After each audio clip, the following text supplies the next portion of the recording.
नीति सञ्चालकहरू अध्यक्ष गितेन्द्र बाबु राई, सदस्य कुमार अम्तेल तथा तत्कालीन प्रबन्ध निर्देशक रवि लामिछाने र सञ्चालक छविलाल जोशी कम्पनीमा साझेदारको रूपमा बहाल रहेको अवधिमा सहकारीबाट कम्पनीमा आएको रकमको हकमा जिम्मेवार रहेको हुँदा प्रचलित कानून बमोजिम कारबाहीको लागि सिफारिस गर्ने।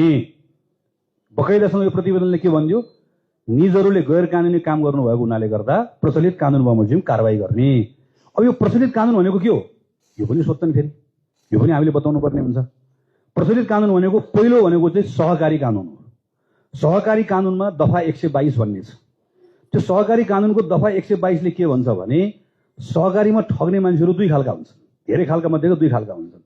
एउटा आफै सहकारीमा बस्छन् र सहकारीलाई ठग्छन्।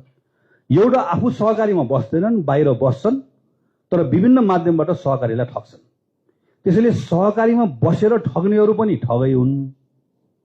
अब गल्ती नै गरे तर आफू सहकारीमा बस्दैनन्, बाहिर बस्छन्, कम्पनीमा बस्छन् वा घरमा बस्छन्, केहीमा बस्छन् तर त्यो सहकारीबाट लान नपाउनु पनि पैसा लिएर जान्छन्, त्यो पनि ठगै हो भनेर त्यो दफा 122 को तले के भन्दियो भने सहकारीमा बसेर पैसा दिने मात्र होइन है, सहकारीबाट पैसा लिने पनि ठग हो।